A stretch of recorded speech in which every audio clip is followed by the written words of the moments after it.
T is for Toronto Police, and T is for transgender, and T is for taxi cab. And what do all of these T words have in common?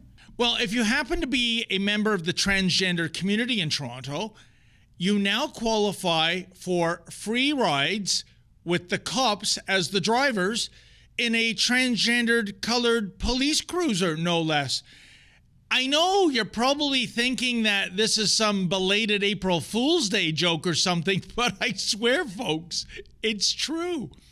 You see, the woke brass at the Toronto Police Service continue to uphold their slogan of "to serve and protect." It's just that certain members of certain communities get, well, extra special service and protection. Dig? We first witnessed that in January when the Toronto cops reimagined themselves as Uber Eats drivers and delivered coffee and Timbits to the pro-Hamas hooligans who were occupying the Avenue Road Bridge spanning Highway 401. Here, check it out. He left, no one told him they can't come back, otherwise he would have said, okay, I understand. Okay, I'll just ask just so... Sorry, it's the person with the vest. Jihad? Yeah. And then the guy, no. Oh, hey, cut them some slack, guys. It gets pretty chilly in January when you're standing on an overpass chanting for genocide. So what does the Toronto Police Service do for an encore? Well, recently they have gone from Uber Eats drivers to, well, simply Uber drivers. That's how they're serving the public now. Oh, not the entire public, mind you. You have to have the correct identity politics in order to qualify. Here, check out the video evidence. Transgender cop car. Look at that. Are you guys cops or you just identify as cops? That's none of your business, and I'm hands-free, so there's nothing you can do. I'm just asking you a question, Sergeant. Are you cops or you identify as cops? Oh my God, it was Toronto's day of infamy, wasn't it? I mean, two individuals in a, gasp, pickup truck asked impolite questions of poor little Stinkerbell. Gee, do you think that pickup truck might have had a hockey stick mounted in the bed displaying, a Canadian flag? If so, I fear the occupants of that truck might be getting their bank accounts frozen any day now by Fraulein Freeland. But good golly, where do we even begin to dissect this video? For starters, since when do citizens get free rides from the cops? Unless, of course, they're under arrest. And yeah, I speak from bitter recent experience. Oh, and FYI, folks, you don't get to sit in the front seat of the cruiser. You're in the back. And what an abomination of a police cruiser. Seriously, Toronto is experiencing its worst crime wave ever.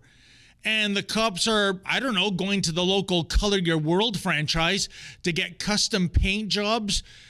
That cruiser doesn't even look like a cop car. I think it resembles an ice cream truck.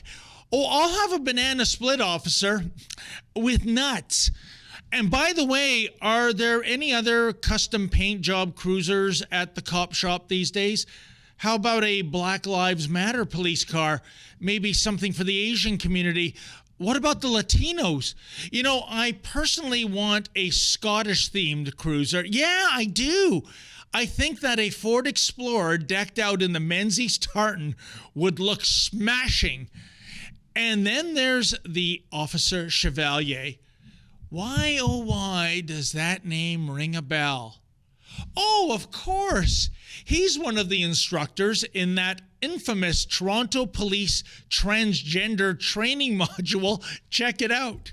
One of the reasons why the GDTI, the Gender Diversity Trans Inclusion Project, is so important to me and I feel so attached to it, is not only because I'm a gay male, but just in the past few months, my previous niece has come out as non-binary. And so I call her my previous niece because niece is no longer appropriate. So the two of us sort of put our heads together, did some research, and we came up with the word nibbling. which if you Google it, you may or may not find that it's a non-binary way to call your niece or nephew. Yeah, so Officer Officer Chevalier is now in the business of making up new words. So they asked me to reach out to the victim and make sure she's safe and take her home. He drove me home in the fabulous Pride SUV. And as he was driving me home, we reached a stoplight, and then an individual in a pickup truck came up to us. How my heart goes out to the normal rank and file police officers at the Toronto Police Service who just want to, enforce the law of the land as opposed to making this once proud institution a massive gender studies classroom. By the way, we did an entire video on that transgender training module that featured nibbling. And get a load of this, folks. As the police were arresting yours truly on the presumption that I might ask various members of the Hitler Youth Movement insensitive queries, behind the scenes, they were trying to censor our videos. No, really. Inspector Jack Gurr sent a threat letter to Google demanding that YouTube delete the trans training video. Google, to its credit, declined to do so.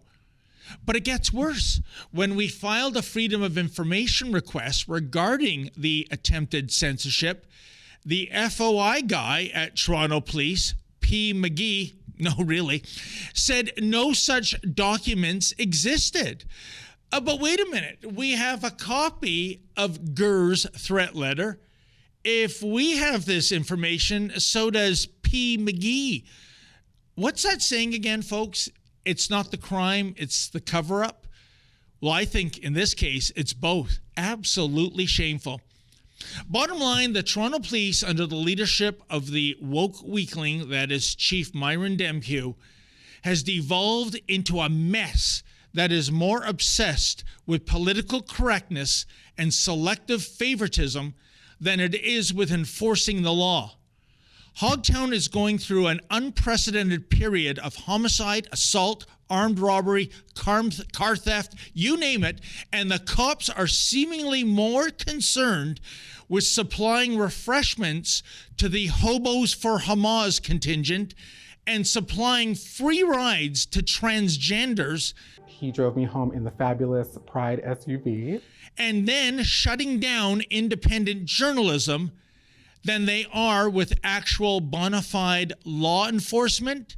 Seriously? Are you kidding me? And sadly, the biggest casualty is public trust. By their own actions and inactions, the Toronto Police are making an increasing number of citizens look upon them with resentment rather than respect. There ought to be a law. We're going to slap the Toronto Police Service with a lawsuit for their false arrest, for their brutality, and more importantly of all, for infringing on our civil rights to practice journalism in a public space. It's going to take a lot of money. It's probably going to take years to go through the court. That's why I have an appeal for you. Can you go to standwithdavid.com?